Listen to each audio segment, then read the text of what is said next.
Salut à tous, j'espère que vous allez bien. Aujourd'hui j'ai le plaisir de vous retrouver dans une nouvelle vidéo où je vais répondre à quelques questions. Je vous en ai parlé sur Instagram, j'ai envie en cette année 2021 de partir sur une régularité en termes de FAQ, c'est-à-dire que j'aimerais vraiment vous faire au moins une vidéo par mois où je réponds à vos questions. Pourquoi pas l'intituler vos questions du mois, je vais encore y réfléchir. Et ça commence mal puisque au mois de janvier, si je dis pas de bêtises, je n'ai absolument pas fait ce type de vidéo. Mais on va corriger ça tout de suite. Donc aujourd'hui, je vous propose de vous parler de 3 sujets principaux, 3 sujets d'actualité ou du moins pour lesquels j'ai commencé à brièvement parler parce que c'est j'ai perdu mon mot...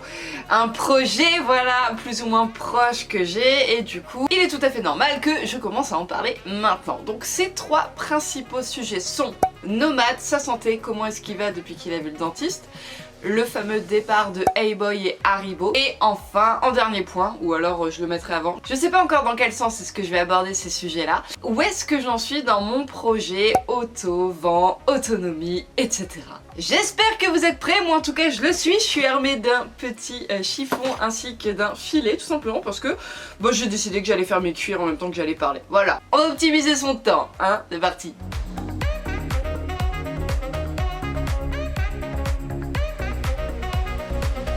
Bon sinon vous, j'espère que ça va quand même. Parce qu'on va pas se mentir, en ce moment c'est une situation assez anxiogène. Pluie, pas pluie, confinement, pas confinement, enfin on sait pas trop où on va, on n'apprécie pas forcément le temps qu'il fait dehors non plus, mais bon, franchement j'ai pas à me plaindre, j'ai regardé la carte ce matin avec Jean et on est un des rares départements, je crois qu'il y en a que 2 ou 3 qui est toujours en vigilance verte, même pas en jaune, même pas en orange, même pas en rouge, pour tout ce qui est risque d'inondation.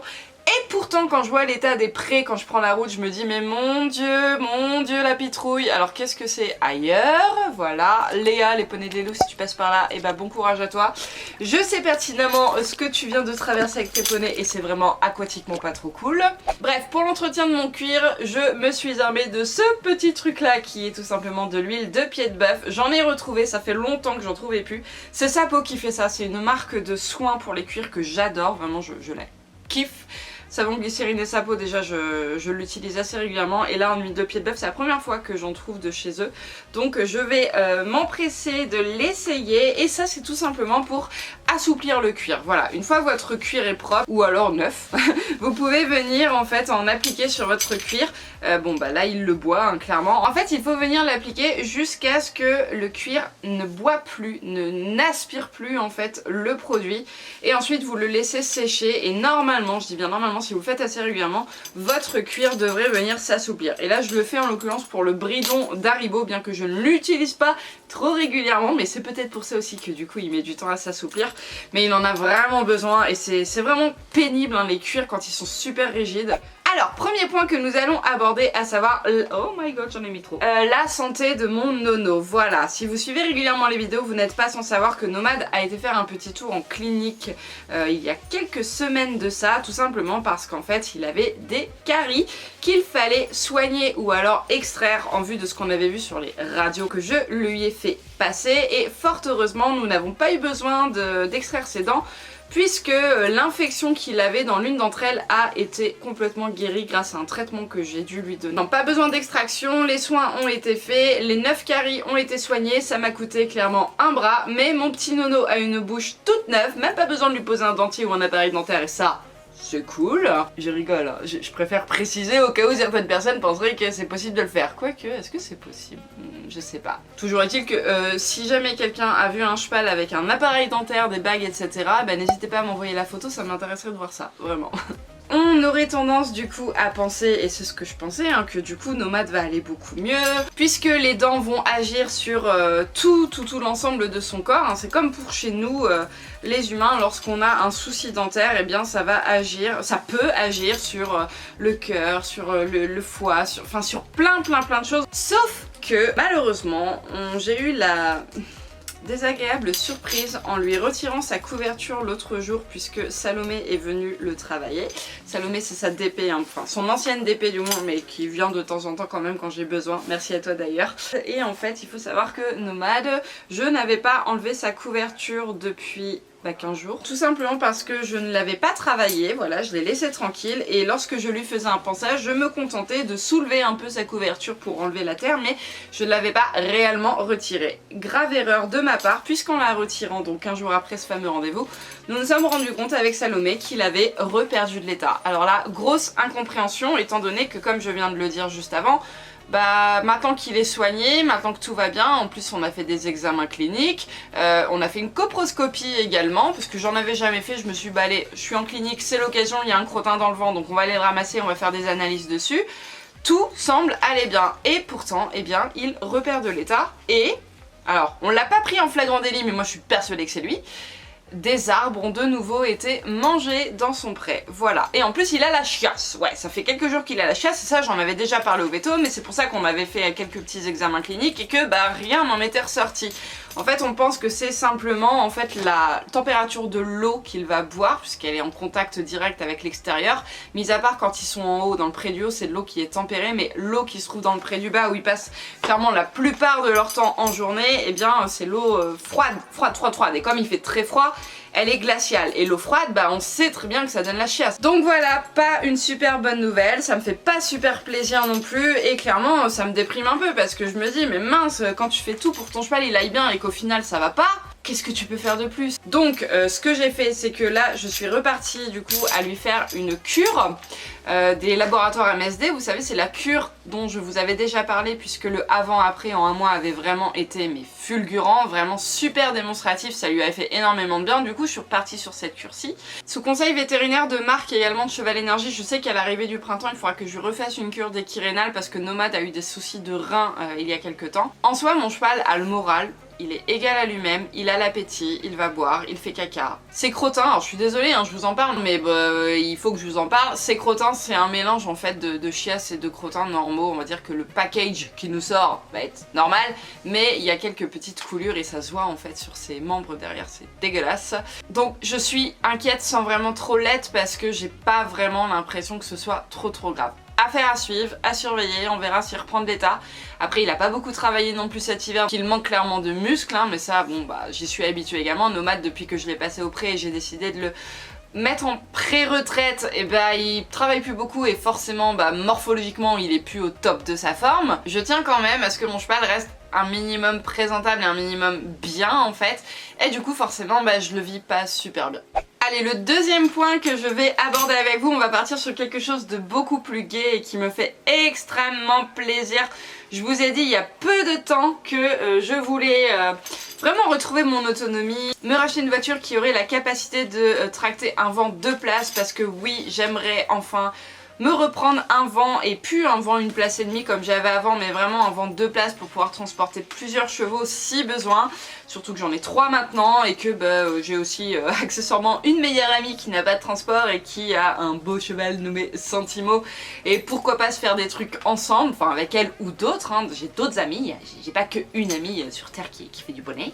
Et la bonne nouvelle dans tout ça, qui m'a beaucoup stressée, c'est vrai, c'est que j'ai vendu du coup mon Duster assez rapidement, en 2 jours en fait, mais du coup j'ai également trouvé ma voiture. Voilà, j'ai enfin trouvé ma voiture. Alors je ne l'ai pas encore là, tout simplement parce que il a fallu que je passe un petit prêt à la banque, et forcément il y a toujours un délai de 7-8 jours avant que vous ayez les fonds en fait sur votre compte pour pouvoir donner l'argent contre la voiture au vendeur.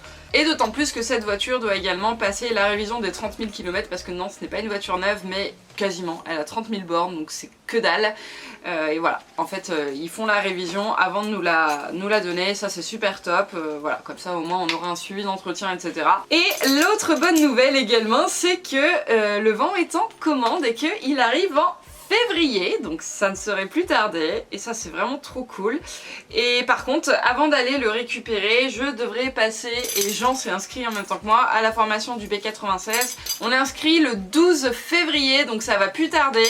Alors j'avais très peur aussi par rapport au confinement, donc pour l'instant on n'est pas confiné, donc ouais, alléluia, mais le monsieur de l'auto-école où on s'est inscrit nous a rassurés parce que en fait ils s'organisent, voilà, parce qu'ils ont été confrontés au cas, hein, vu qu'il y a eu plusieurs confinements, et ils arrivent quand même à faire passer ce genre d'examen aux personnes, donc ça c'est super cool parce que j'entendais beaucoup de personnes se plaindre du fait qu'ils voulaient passer le permis mais que les auto-écoles étaient fermées, que le code on pouvait le passer que en ligne, mais que les heures de conduite on pouvait pas les faire, enfin c'était super compliqué. Je me suis dit bon bah voilà, même s'il y a pire dans la vie ça va encore nous freiner, donc c'est pénible, mais non, il m'a rassuré, donc sur ce plan là c'est cool. Et ben normalement, oh mon dieu, oh non, lui il s'est renversé par terre, voilà, on est content. Oh mais regardez, on dirait il a fait pipi alors que non, il s'est renversé, oh non. Ah putain, je vous jure, on s'éclate chez moi, c'est un truc de fou, voilà, hein, je fais une vidéo FAQ, je me retrouve à devoir éponger mon sol et passer la serpillière après. Voilà, tout est normal, bienvenue dans ma vie. Enfin tout ça pour dire que normalement courant février j'aurai ma voiture, mon van et la formation qui va avec, et ça, on adore. Allez, dernier point de cette vidéo FAQ, on va parler du fameux départ de Hey-Boy et Haribo. Alors attention, je vous arrête tout de suite, ils vont pas partir, je les vends pas ou je m'en débarrasse pas ou quoi que ce soit. Alors ce qu'il faut savoir également, c'est que avant d'envoyer Hey-Boy en pension de travail ou avant d'envoyer Haribo en débourrage, j'ai prévu de les faire voir par une shiatsu ostéo, mais également par Morgane Pichot, la masseuse avec qui je travaille régulièrement. Mais pour ça on attend le retour des printemps, sous conseil du coup de la shiatsu, tout simplement parce qu'elle m'a dit écoute, moi je veux bien venir voir tes chevaux maintenant, mais en toute honnêteté, je te dis, avec l'hiver, les terrains glissants, etc., ça se trouve ton cheval il va se casser la figure au pré et tout le travail qu'on aura fait sur lui, il faudra tout recommencer. Donc il n'y a pas d'urgence, fous-leur la paix, laisse-les tranquilles, et puis je viendrai faire un petit point check-up avec eux lors du retour des beaux jours et des terrains un petit peu plus secs. Et franchement, son analyse, je l'ai trouvée parfaitement logique. C'est juste que, voilà, Haribo, bah il prend 4 ans là cet été et du coup, bah, déjà morphologiquement je le trouve pas trop mal, je pense qu'il serait prêt, mais on va quand même attendre le retour des beaux jours. Il est prêt à être débourré selon moi, je pense. Physiquement en tout cas, après mentalement on verra bien comment ça se passe. Et là encore c'est un peu mon rôle et c'est un peu pour ça que je travaille actuellement sur sa préparation mentale avec une selle sur le dos, un filet, etc. Du coup pour lui j'ai trouvé l'écurie ainsi que la cavalière qui va s'occuper de ça. C'est une écurie qui se trouve à une quarantaine de minutes de la maison, c'est dans le 37. On n'a pas encore fixé de date, mais en tout cas on attend les beaux jours et il est possible qu'il parte un mois là-bas, donc il sera en pension pré mais avec des copains, avec un manège, une carrière, plein d'obstacles, plein de trucs qui font peur, des choses comme ça, et une cavalière qui a l'habitude, qui a un bon niveau, qui est petite, et du coup qui devrait le faire et en qui j'ai confiance du peu que j'en ai vu, en tout cas sur les réseaux sociaux. Et pour Hey-Boy, alors lui vous savez qu'il est déjà débourré, hein, qu'actuellement on a une petite phase un peu compliquée où il est un petit peu mollasson. Mais rien d'inquiétant, je pense que c'est tout simplement parce que bah, déjà il fait pas grand chose, il est au pré avec ses copains et du coup je pense qu'il a la belle vie, donc pourquoi est-ce qu'il irait se casser la tête à se bouger les fesses à faire quelque chose dont il ne comprend pas l'intérêt? Oui, parce que les poulains, les jeunes chevaux, quand on les débourre, il y en a beaucoup qui sont mous, simplement parce que soit ils comprennent pas ce que leur cavalier leur demande, donc bah, ils osent pas, ils vont avoir plutôt tendance à reculer plutôt qu'à avancer. Et la deuxième raison, ça peut être tout simplement parce qu'ils ne comprennent pas l'intérêt. Où est le plaisir d'aller faire ça? Du coup, bah, je suis pas motivée à le faire. Et si toi tu me motives pas, si toi tu m'expliques pas, ou tu me montres pas qu'en faisant ça, et ben je vais gagner ça, bon, j'ai pas envie de le faire, voilà. Donc je pense que là, Hey-Boy, c'est ça, en fait, le principal souci. Et du coup, c'est pour ça que je travaille à pied avec lui et que je vais devoir lui apprendre à se bouger les fesses, voilà, pour parler familièrement. D'ailleurs, le jour où j'ai rencontré le petit souci à cheval en carrière, et bah dès le lendemain je l'ai longé et à la fin de la séance, et bah, je peux vous assurer que j'avais retrouvé le petit cheval que j'ai connu lorsque je l'ai acheté, qui a de l'énergie, mais pas trop non plus, et qui reste bah, assez attentif, assez réactif et assez gentil aussi également. Hein. C'est pas le genre de cheval qui va péter en l'air, etc. Et ça, j'adore. Tout ça pour vous dire pourquoi est-ce que je parle de départ pour Hey-Boy. Et bah parce que je ne vous l'ai jamais caché, ça a toujours été ancré dans ma tête depuis le moment où j'ai acheté Boy. Je souhaiterais, si jamais je m'en sors pas, ou même si je m'en sors mais que je veux pas refaire la chose, qu'il aille travailler un petit peu avec un cavalier professionnel qui pourrait le lancer, lui instaurer les bons codes, les bons mouvements, les bonnes attitudes, pour me faciliter le travail à moi et qu'on puisse, eh bien, espérer le meilleur départ possible pour tous les deux. Vous savez, je vous l'ai toujours dit aussi, c'est pas parce que je suis influenceuse, youtubeuse, que je vous montre plein de choses que je suis la cavalière parfaite, que j'ai l'inscience infuse. Non, je n'ai aucune honte à dire que j'ai besoin de me faire aider, que ce soit avec un cheval d'expérience comme Nomade, que ce soit avec un jeune comme Haribo ou même là avec un cheval extrêmement gentil comme Hey-Boy. J'ai besoin d'être aidée puisque je ne suis pas la cavalière qui a le plus confiance en elle et si t'as pas confiance en toi, ton cheval il va le ressentir automatiquement. Donc voilà, par contre pour répondre à cette question, pour le départ de Boy, je ne sais pas quand ça se fera, je ne sais pas où ça se fera, je ne sais pas avec qui ça se fera puisque tout simplement pour l'instant j'y ai pas encore vraiment réfléchi. Je me suis pas posée pour aller chercher des adresses, pour aller prendre des avis aussi des cavaliers qu'on peut retrouver dans le coin, etc.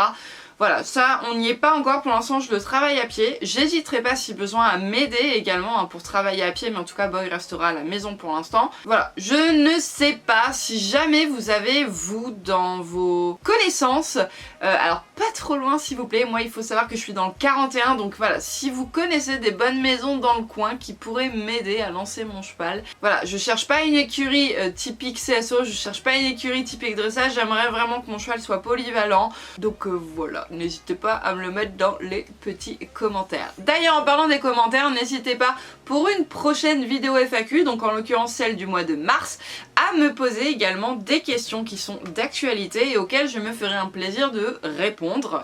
Voilà, j'espère encore une fois que cette vidéo vous aura plu. Je vous fais à tous de très gros bisous, prenez soin de vous et de vos chevaux et je vous dis à plus dans une prochaine vidéo. Salut!